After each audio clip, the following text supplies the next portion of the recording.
Selamat siang. Terima kasih sudah meluangkan waktunya untuk saya.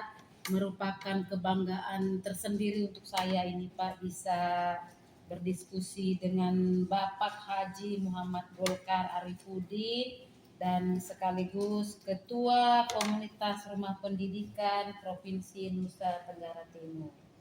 Nah, dan selain itu juga saya tahu Bapak itu memiliki banyak sekali kepala yang mengkepalai banyak organisasi-organisasi termasuk Memimpin. MUI ya Pak ya. Nah, sedikit Pak saya ingin mencontek atau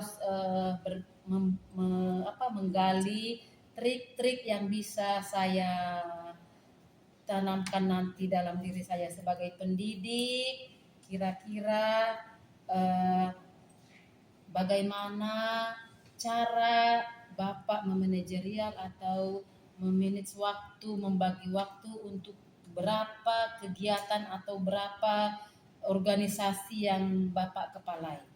Pimpin. Oke, ini mulai dari mana nih? Kepala sekolah. Terserah Bapak. Oke. Mulai dari mana saja terserah. Yang pertama sebagai kepala sekolah saya punya gerakan 5 hari berharga. Jadi mulai dari hari Senin. Hari Senin kami lakukan segi 5. Jadi Senin Inggris. Kemudian di hari Selasa, pokoknya di dalam hari Senin itu semua warga sekolah wajib berbahasa Inggris. Kalau di hari Selasa kami terapkan kegiatan serasi, Selasa literasi. Jadi di jam pertama sebelum kita selesai apel kita melakukan literasi bersama. Nah itu di hari Selasa. Di hari Rabu kita ada program yang namanya berlisa. Rabu berlisa. Rabu dengan gerakan lihat sampah ambil. Jadi bukan panggil ini murid sini ambil sampah sini, tapi semua warga sekolah setiap lihat sampah ambil. Sebenarnya kalau kita boleh bikin di Rabu itu namanya gelisah. Gerakan lihat sampah ambil. Nah di hari Kamis kami bikin program sekasi. Semangat kegiatan numerasi. Yang itu. Di hari Jumat kami lakukan Jumat berkah. Jadi setiap agama dia berdoa di kelas masing-masing. Kemudian dikumpulkan yang Katolikan kami, Katolik sana sedikit dengan Islam, dikumpulkan ke ruangan-ruangan khusus untuk mereka sama-sama bisa beribadah. Nah itu di hari Jumat. Nah itu kegiatan saya di sekolah. Selain itu di sekolah itu saya terapkan ada 5 tertib. Tertib waktu, tertib berpakaian, tertib kerja, tertib berpikir, tertib berbicara. Jadi tidak pernah ada satu guru pun yang dia tidak menggunakan papan nama dan tambang polri bagi yang PNS, P3K. Kenapa? Tertib berpakaiannya.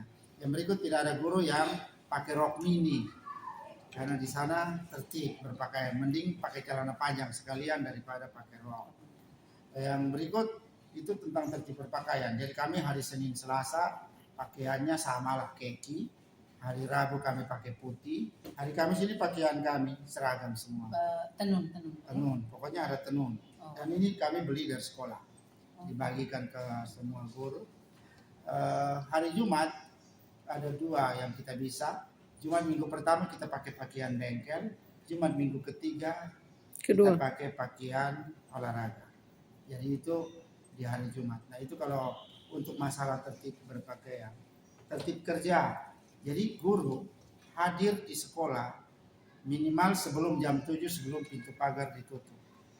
Nah ketika dengan menyapa murid-murid di depan. Jadi kita mengajarkan karakter di awal. Siapapun yang datang harus ditegur. Murid, guru, dan siapapun. Orang-orang tua yang mengantar juga kami sapa, salam. Dan ketika mereka masuk kan murid hanya tos-tos saja. Masuk semua. Tepat jam 7 pagar sudah ditutup. Guru dan murid yang ada di luar pagar hanya dikasih kesempatan di jam ketiga untuk mereka kembali. Jadi itu dianggap terlambat. Nah, bagi mereka sudah dihitung alfa, tetapi mereka tetap mengikuti pelajaran. Sama juga dengan guru, aturannya sama. Jadi tidak ada protes karena semua aturan sama. Itu masuk keluar. Yang berikut tentang pembagian jam. Nah, kami bersepakat semua hal kami sepakat. Contoh, ada sertifikasi, tapi kalau kebetulan di sekolah kami cukup. Karena guru berapa banyak pun dengan 24 rombel pasti sangat cukup. Saya menerapkan 4 wakil kepala sekolah di sekolah. Jadi kurikulum, sarana, kesiswaan, dan humas. Nah, ruang wakil itu tersendiri. Mereka ada ruang khusus yang bisa langsung berdiskusi. Nah, di situ juga banyak hal yang bisa saya lakukan. Nah, tentang kegiatan lain, saya mengajar di Sekolah Tinggi Agama Kristen Arasta Marsoe yang mencetak guru-guru agama Kristen. Di sini saya membawa beberapa mata kuliah. Nah, di sana saya hanya mengajar di hari Rabu. Karena di hari Rabu saya minta lowong untuk saya tidak melakukan aktivitas, sudah dibebankan kepada guru. Tapi saya masuk sekolah untuk mengontrol dulu. Nah, sementara kalau kegiatan-kegiatan membawa materi sebagai narasumber, saya narasumber, fasilitator juga, guru pejuang digital level 3, Google Certified juga masuk. Jadi dari situ kita belajar tentang bagaimana kita membagi waktu secara sehat. Jadi kita tidak meninggalkan tugas pokok kita. Tugas pokok sebagai guru kita lakukan, tugas pokok sebagai MUI saya bisa jalankan dia di hari Sabtu dan Minggu. Sementara kalau di hari-hari lain biasanya kami jalankan tugas-tugas lain sebagai narasumber. Nah, itu narasumber itu setelah jam mengajar. Oh, di luar jam sekolah. Di luar jam sekolah. Saya tetap mengisinya tapi di luar jam sekolah. Kecuali panggilan mendadak dari dinas atau panggilan mendadak dari bupati karena saya sebagai tokoh agama. Nah, itu yang bagi waktunya.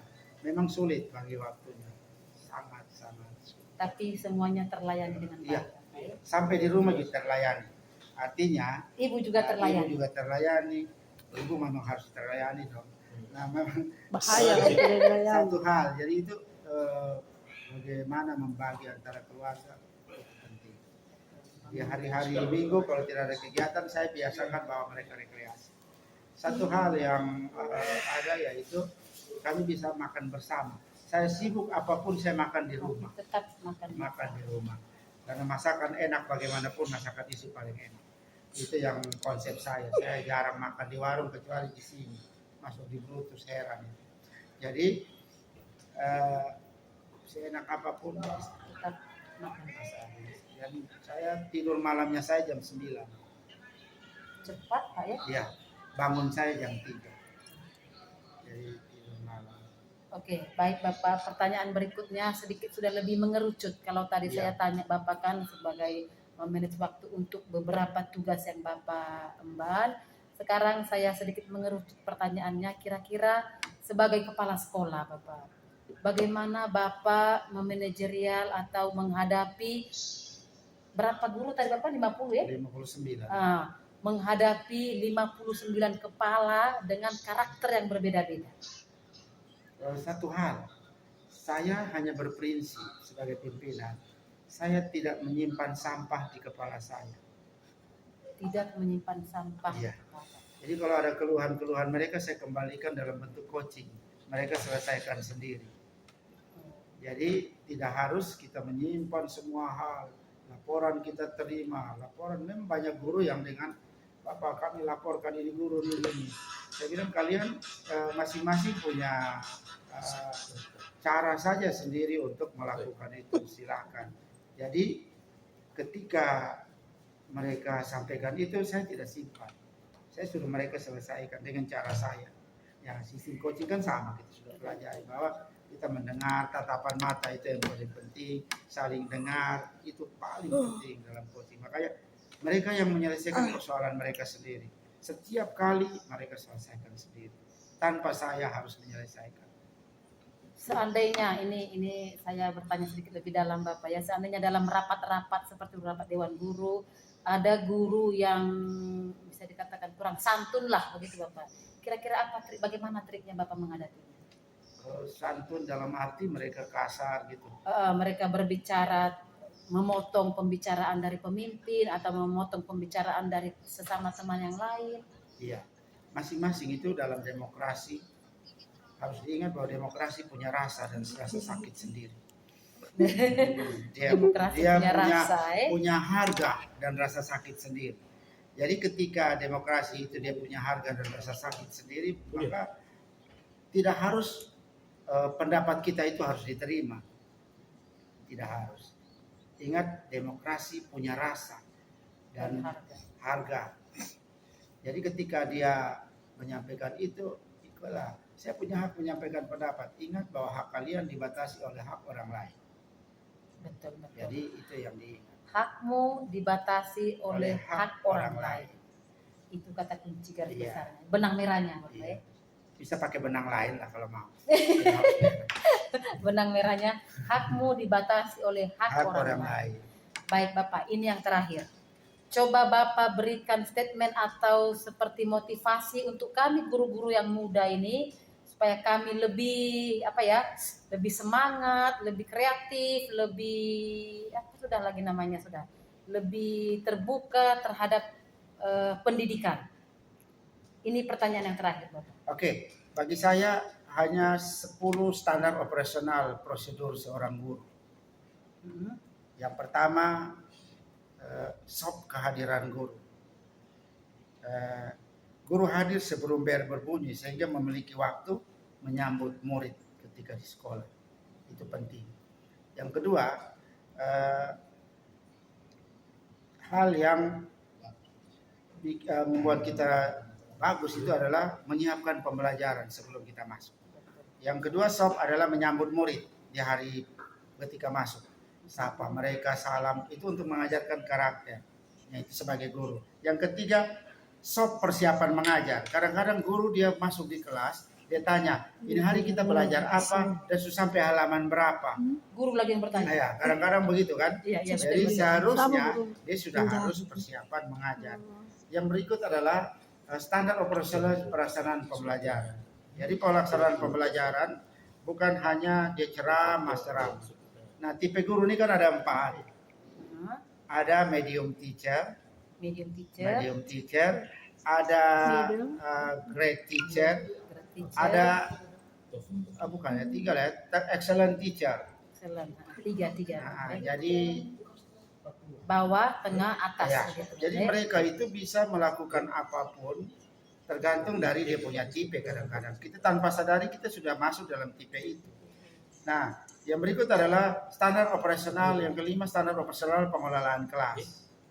Jadi caranya bagaimana untuk dia bisa mengelola kelas, menyepakati aturan, kesepakatan kelas dan sebagainya.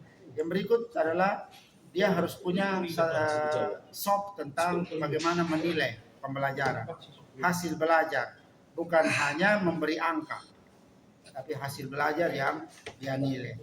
Yang begitu. Yang ketujuh adalah SOP mengisi jurnal.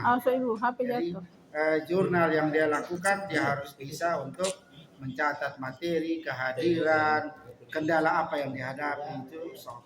Yang kedelapan, standar operasional komunikasi dengan orang tua. Sepintar apapun dalam kelas, sehebat apapun guru, tapi kalau tidak ada komunikasi dengan orang tua menyampaikan perkembangan murid, itu juga tidak bisa. Yang kesembilan adalah SOP piket guru. Itu adalah tanggung jawab bersama. Guru piket memantau kehadiran. Jadi kita kalau piket memantau. Yang terakhir adalah SOP penanganan guru. Penanganan murid, bukan guru. Penanganan murid yang terlambat masuk kelas. Kadang-kadang ada begitu. Ada yang guru mencari penyebab keterlambatan dan dia mengingatkan. Nah, intinya bahwa guru hebat bukan hanya menguasai materi, tapi dia konsisten dengan apa yang menjadi proses yang benar. Kalau dia hanya sekedar materi-materi, karena pada dasarnya sekolah berkualitas tidak dibangun oleh satu guru, tapi kita kolaborasi. Ingat, kita punya personal branding yang berbeda. Masing-masing punya personal branding. Tapi biarkanlah kita menjadi tim yang branding. Jangan kita jadi Superman.